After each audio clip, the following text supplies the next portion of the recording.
Hi, ഇന്ന് തീരെ ഉറക്കം റെഡിയാവാത്തൊരു ഡേ ആണ് കേട്ടോ. കിളി പോയ കണക്കിനാണ് ഞാൻ എണീറ്റ് വന്നത്.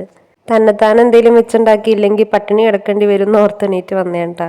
നൂൽപുട്ടും കടലക്കറിയാണ് ഉണ്ടാക്കാൻ നോക്കുന്നത്. ഫസ്റ്റ് ടൈം ആണ്, പക്ഷേ കുഴപ്പമില്ല. പത്തിരിക്കൊക്കെ കുഴക്കണ പോലെ കുഴച്ചെടുത്തു. ചൂടുവെള്ളത്തിലാണ് കുഴച്ചത്. പിന്നെ കുറച്ച് കഴിഞ്ഞ് കുറച്ച് വെളിച്ചെണ്ണയും ഉപ്പൊക്കെ ഇട്ട് കുഴച്ച് റെസ്റ്റ് ചെയ്യാൻ വെച്ചു കേട്ടോ.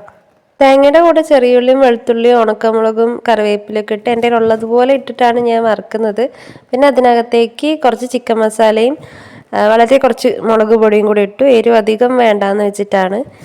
വറുത്ത് റെഡിയായി വന്നപ്പോൾ ഞാൻ തണിയാൻ വേണ്ടി മാറ്റി വെച്ചു. കുതിർത്ത് വെച്ച കടല ഞാൻ ഉരുളക്കിഴങ്ങ് മഞ്ഞൾപ്പൊടിയും ഉപ്പും മാത്രം ഇട്ടിട്ട് വേവാൻ വെച്ചു കേട്ടോ. ഇതാണ് ഞാൻ ഇടിയപ്പം ഉണ്ടാക്കുന്ന ആയുധം. മറ്റേ തിരിക്കണേക്കാൾ എളുപ്പമാണ് ഇത് വെച്ച് ചെയ്യാൻ വേണ്ടിയിട്ട് കേട്ടോ.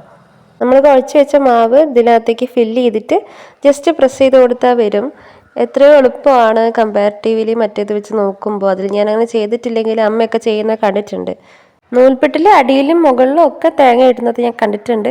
തേങ്ങ അടിയിലിടുന്നത് നൂൽപുട്ട് ഒട്ടി പിടിക്കാണ്ടിരിക്കാൻ വേണ്ടിയിട്ടാണെന്ന് തോന്നുന്നു. എന്നിട്ട് ഞാൻ വറുത്ത തേങ്ങ അരച്ചെടുത്തു കേട്ടോ. എന്നിട്ട് ആ പേസ്റ്റ് നമ്മുടെ കടലക്കറി വെന്ത് വന്നതിലേക്ക് മിക്സ് ചെയ്തിട്ട് ഞാൻ ഒന്നുകൂടി തിളപ്പിച്ചെടുത്തു.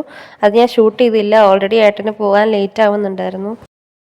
ഈ ഒരു കോംബോ ആക്ച്വലി അടിപൊളിയാണ്. ഇത് കഴിച്ചവർക്ക് അറിയാം, നല്ല ടേസ്റ്റാണ്. ആദ്യമായിട്ട് ഉണ്ടാക്കിയതാണെങ്കിൽ എനിക്ക് പ്രത്യേകിച്ച് ഡിഫിക്കൽട്ടീസ് ഒന്നും തോന്നിയൊന്നുമില്ല.